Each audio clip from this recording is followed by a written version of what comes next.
All right, friends, so we've been in this series looking at the origin story of humanity as it comes to us through the pages of the biblical text. You'll remember that sort of that concept of origin story really sort of takes root in comic books, and without an origin story, a superhero or supervillain kind of doesn't have that rootedness. But with the origin story, it comes to define who they are, the contours of their character, and sets them on a course. And very similarly, when we see the origin story within the pages of the Bible, it sets the tone for who we are and how we can approach life in the world. And so we saw in the first week that the world was made by God, who made it good. Right? Who made it good? That's the foundational thought, is that the world is good and that God made humanity in his image and likeness and blessed humanity to influence the world, right? To rule and reign in the pattern of the Creator King. So that humanity had real power to influence things. But then we saw last week that things didn't go the way that God intended. Baked into the reality that God made is humanity having free will. And we saw that Adam and Eve chose rebellion, and it sort of lit the match on the dynamite that would kind of blow up the dam holding back chaos. And we see that sin re-enters the world in a bit of a tidal wave, and it ends up being the water in which we swim in. This idea of sin and brokenness ends up being just a norm. It's a standard sort of way. And it's into this that we see the ongoing story. If you have your Bibles, I want to encourage you to turn to Genesis chapter 4. Genesis chapter 4. Now, before we dive into that, I just want to say that when you think about these origin stories, when you think about, again, any one of those comic book characters, you can pick any one of them. And as you're listening to or watching or reading the story that's playing out, you may have a question that you ask of that story, right? And if the story doesn't actually answer it in the pages of the text or in the details of the illustration or in some of what's playing out in the movie, we actually don't have an answer for it, right? So you could say, Superman, while he was still on Krypton, what was the name of his cousin? What was the name of his cousin? And you could have a whole series of fan fiction about Superman's cousin, right? You can answer that question, but really, those that are hardcore would say that's all speculative. It's not part of the canon of Superman. And I think it's important because when we think about the origin story that we have that comes to us, we actually only have what's on the page. And there's a lot of questions that emerge with the details of the story. And I got to tell you, a lot of fan fiction has been written. A lot of fan fiction has been written about filling in the gaps of this story. And I think the story comes to us, and we say one of our values is to be boldly biblical here. And to be boldly biblical means that we can't just fill in the gaps however we want. It may mean that we actually hold tension and we hold some unknowns and we say, actually, we don't have an answer to that question. And today, in this passage, we actually have a number of those holes that just can't be filled in. We can't be filled in, even though some may raise their hand and say, John, I heard a pastor talk about this, and he said this is the answer. Or, John, I read a book, and the scholar said this is the answer. And I'll tell you, I think that scholar is creating fan fiction. I think that pastor is filling in gaps that aren't actually given to us. And I'm not willing to be so bold to create my own story in the midst of the gaps. I think we hold the tension. And I think that's the faithful thing to do. When we say we're boldly biblical, I think it's important to hold up the Bible and say, this is how it comes to us. rather than shoehorning it into what we want it to say. So, Genesis chapter 4. With all of that, there's questions in the text, and know that I'm not answering every one of the questions today. We're going to let those gaps remain gaps this morning. So, in Genesis 4, we see this. So, again, just to frame this is immediately after that fall narrative, immediately after the great rebellion, immediately after we see Adam and Eve pushed away from the garden. The story just picks up. We don't know how much time has passed. We don't know, like exactly where they are geographically. It's not really an answer that's given to us. But the story continues, and it says, Adam made love to his wife Eve, and she became pregnant and gave birth to Cain. She said, with the help of the Lord, I have brought forth a man. And later she gave birth to his brother Abel. Fascinating to me that immediately the next beat of the narrative following the fall, the great rebellion, Adam and Eve booted out of the garden, is blessing. The next beat is blessing. God blesses them with offspring, blesses them with children. We see this blessing is the next note. And Eve properly gives credit to Yahweh, to the Lord. With the help of the Lord, I have brought forth a man. Friends, what's interesting is that when we see Genesis playing out each chapter, we kind of see God's blessing looming large, or we see the advance of sin. That's sort of a metric you can bring to the book of Genesis. As the story plays out now, we had creation and those foundational aspects. We had the great rebellion. And then as the story goes, it's almost like we have a reminder where God's saying, I'm still here. I'm still sustaining. I'm still present. I'm still blessing. And you have humanity saying, what is this sin thing? And exploring all manner of sin. So within Genesis, you see, again, the mark of God's blessing, or you see humanity advancing sinfulness. And so here we see that even here in the wake of the great rebellion, we have God coming with blessing. Now the story continues, so we find out a little bit about Abel and Cain. It says, now Abel kept flocks, and Cain worked the soil. In the course of time, Cain brought some of the fruits of the soil as an offering to the Lord. And Abel also brought an offering, fat portions from some of the firstborn of his flock. Now, what do we see? We see these children of Adam and Eve get into their professions, right? Cain is a gardener, taken right after his dad. Remember that God had placed Adam in the garden to keep it, to sustain it, to garden it. Cain picks up where his dad left off. Abel is the shepherd, doing his thing with the flocks. And they both see the provision that comes through their career as a blessing from God. And they come and they go to give the blessing. Now, what the actual word here is minha. It's a type of offering. And Leviticus 2 tells us the minha is a grain offering, and the purpose is to give honor to God. It's to celebrate God's goodness. And so, is it right and proper for Cain and Abel to come with their offerings? Yeah. Yeah, they're actually giving proper due to the one in whom blessing is sourced. They're coming back with an offering. But what happens? The Lord looked with favor on Abel and his offering, but on Cain and his offering, he did not look with favor. So Cain was very angry, and his face was downcast. What's the result? Something isn't right. In the text, both offerings are called a minha.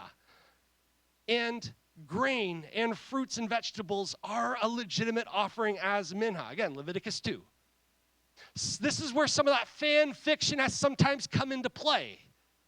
We've had theologians and pastors that have pointed at this and said, because Cain didn't offer blood, a blood sacrifice, that's why God wasn't happy. That's not in the text. That's pulling the later in the story back and trying to tie it together. Again, it's fan fiction.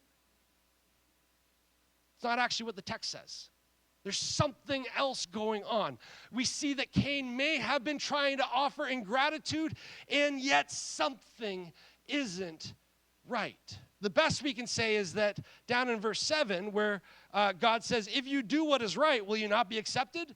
So the best we can say is that there's something about Cain that isn't right. We just don't know. The text doesn't give us that detail. But they both go about their right action to bring a celebratory gift offering to say thank you, and yet one is accepted and one isn't. To me, friends, this detail is wild, because from the beginning of the story, we see that the God that we meet in the scriptures, the God who created, the God who we come to meet in Jesus, that from the beginning, it's never been about just going through the motions, doing the right actions, saying the right words, showing up to the right places. It's never been about that. And we see these two guys both brought what they could. God accepted one and not the other. We don't know why, but we do know there's conditions that can allow even our good actions, our good behaviors, to be rejected. I think we can speculate. Again, maybe it's attitude of the heart. Maybe it's a look at me attitude. Whatever it may be, we know that there's things that can cause the good behavior to be like filthy rags. Right? Sometimes our good actions aren't actually all that good, because maybe they're sourced in pride, or maybe they're sourced in a selfishness. For whatever the reason, from the beginning, it's not just about doing what's right. We see that. And I think that's important to kind of note. Something about Cain's sacrifice wasn't good. Cain reacts to this, and I think this is interesting. We've highlighted, and I think this we do it again and again because I think it's important. The result of sin is disconnection, dissonance, and disorientation. What do we see in Cain's rejection here? Whatever the sin is, we don't know what the sin is, but we see that sin is in his life. Cain was angry, and his face was downcast. So jealousy, anger, sadness is the mark of how Cain reacts to this. He's feeling the weight of that relational disconnectedness. But what's wild to me, again, is that we see God's heart. We see God's heart. He doesn't leave him to wallow in disconnection. He doesn't leave him lost in disorientation. He doesn't leave him to experience that dissonance without a path forward. What does he say in verse 6? Then the Lord said to Cain, dude, why are you angry? Why is your face downcast? If you do what's right, will you not be accepted? But if you do not do what's right, sin is crouching at your door. It desires to have you, but you must rule over it. Now, this is an interesting verse to me. We see that God cuts through the fog of disconnection, disorientation, and dissonance to connect directly to Cain. And he encourages him to do what's right. We see this clarifying pep talk. It's like the sun has risen, the fog's being chased away. Like, dude, just do what's right. Pursue me. I'm the source of all blessing. You know that. Gives him this pep talk. Let's go, Cain.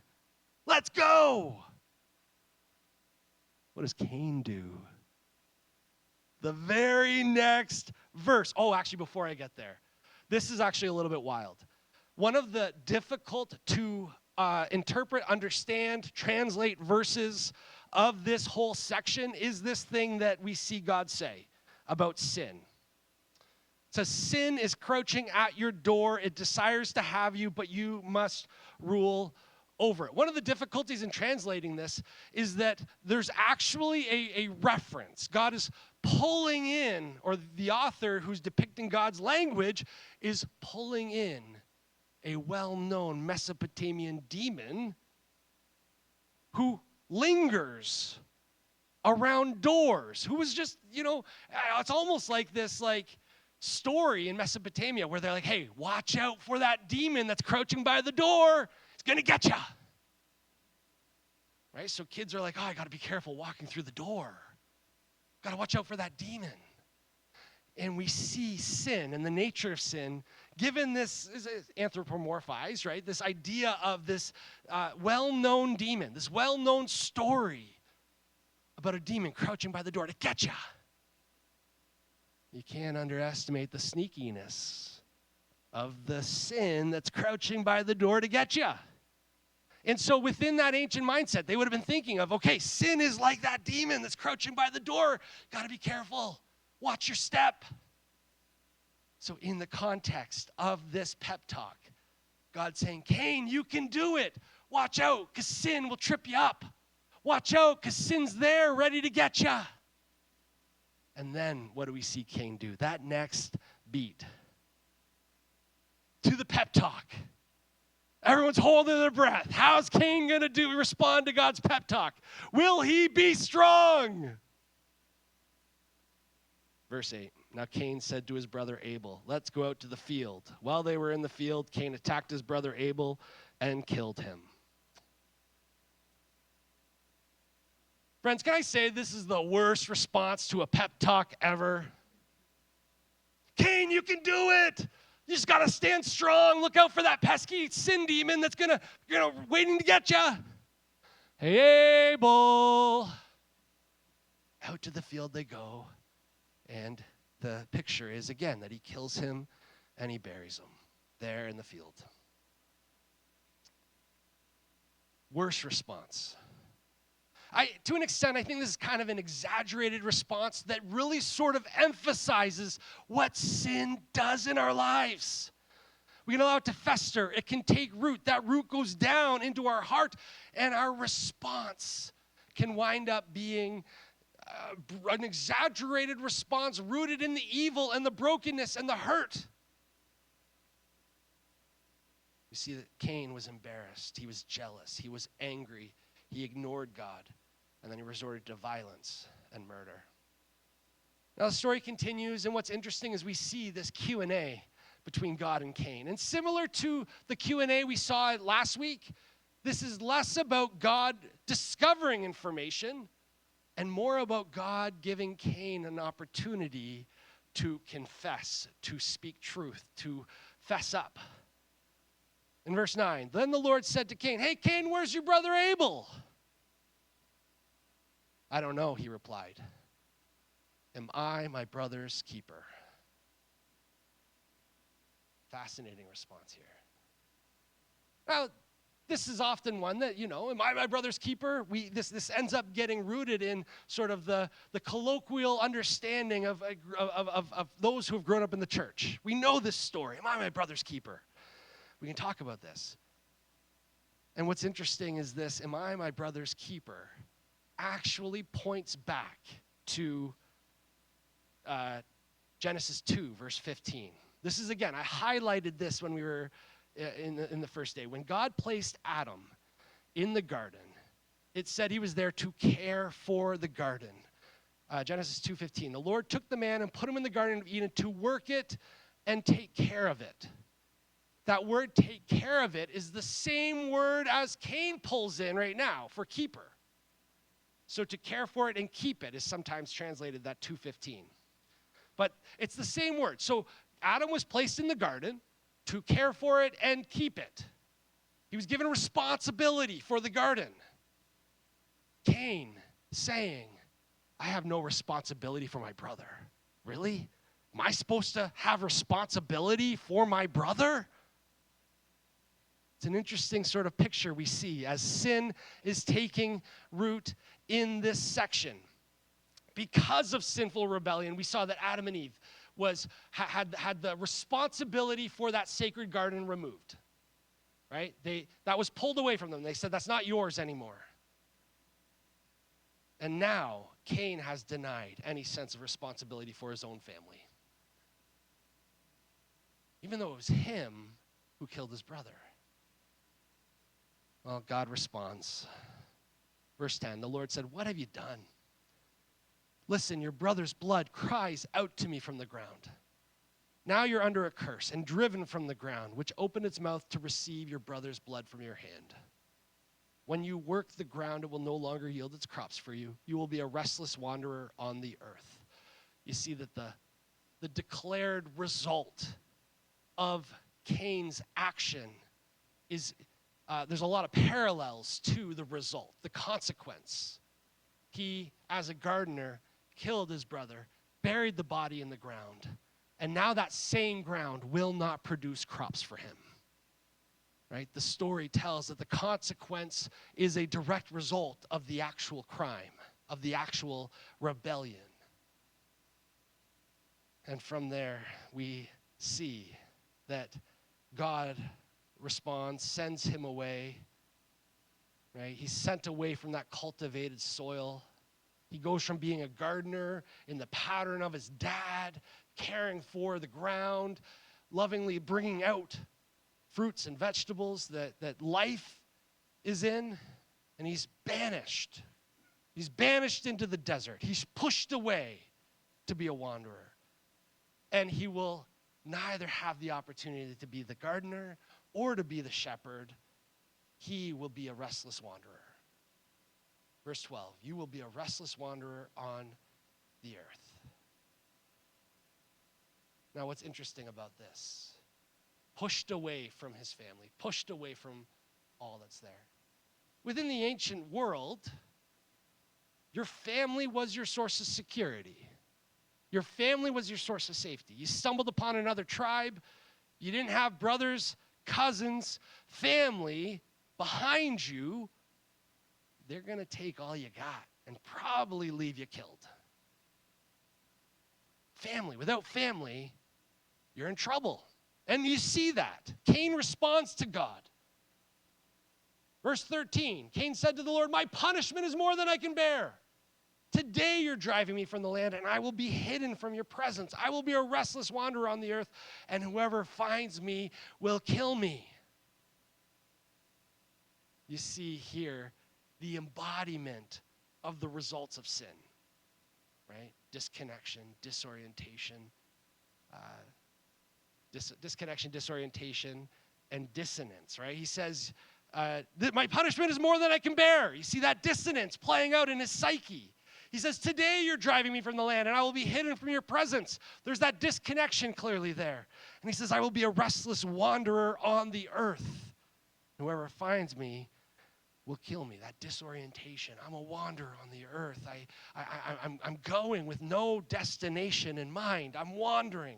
But you see that result of sin playing out there in verse 13 and 14.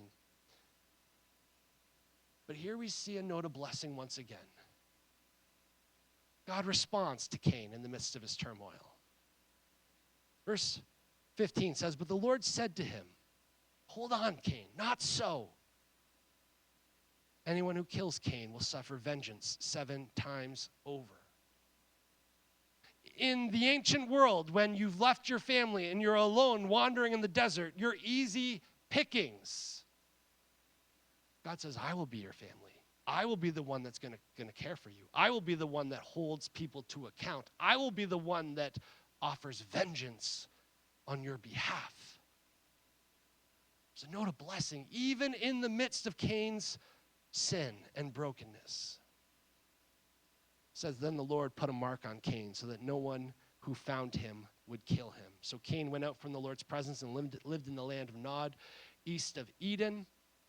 A couple notes in the last little bit that raises questions that we can bring to the text. Who was Cain afraid of? Some may ask. We don't know. We can't answer that question.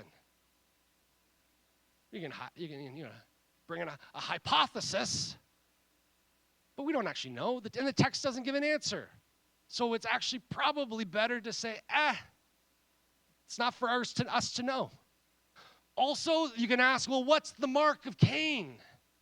And again, there's actually been some disastrous fan fiction written on this about what is the mark of Cain and how that has been handed down. But we don't know. That's not given to us. So anytime you've seen someone that speaks with some sort of certainty or some sort of authority trying to fill in these gaps, I want to encourage you to turn down the volume, put down the book, because they're actually spoon feeding you some trash, because it's not given to us. And more often than not, it results in a really broken interpretation when people have tried to fill in these gaps, because they've shoehorned their own agenda into the text. We don't have an answer to it. We don't have an answer to it. We don't know who he was scared of. We don't know what the mark was. But we just know that God marked him and said, hey, I got your back. I got your back. And as Cain wandered, somehow he found a wife. We don't know who his wife is, but again, we weren't given an answer to that question. But Cain made love to his wife. She became pregnant and gave birth to Enoch. Cain was building a city, and he named it after his son, Enoch. Even in light of Cain killing his brother Abel, of being pushed away, of we see sin shoehorning, or being that wedge, sorry, not shoehorn, sin being that wedge that drives the family apart, that causes Cain to be alone, wandering in the desert. We see God saying, I got you. I will be your safety. I will be your security. We see God continuing to bless, allowing Cain to be fruitful and multiply. So even in light of sin, we have these creation mandates still on us to multiply, to care for the earth, to rule and reign in the pattern of our Creator King, while acknowledging that now sin is a part of that equation, that rebellion is on.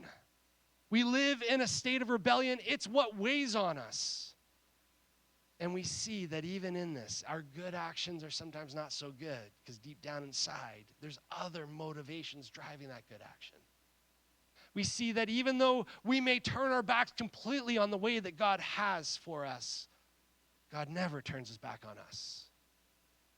We see that God's got us. God walks with us. We see that there is this creation blessing that is on each and every human being. Even in the midst of sin and brokenness, God's goodness can still be experienced. God's creation mandate to care for the earth, to subdue it, to multiply is still in effect. Now we know that sin and death is not the final word. We know that this is an important part of the story because it's laying out the where are we now. But we know that coming is a redeemer. Coming is God in the flesh to solve the problems of sin and death. We haven't got there yet. Right now, we think about the consequences of sin, the weight of sin on each and every day, of that pesky door demon that's waiting to jump on us when we mindlessly walk through a door. It's going to try to trip us up and get on us. And we think, can we stand strong? So friends, in closing, I just want to close with God's words to Cain. Why are you angry? Why is your face downcast? If you do what is right, will you not be accepted? But if you do not do what is right, sin is crouching at your door. It desires to have you, but you must rule over it. Friends, may we respond to the pep talk. May we live and live well, leaning into the way that God has laid out for us. Let's pray. Gracious Father.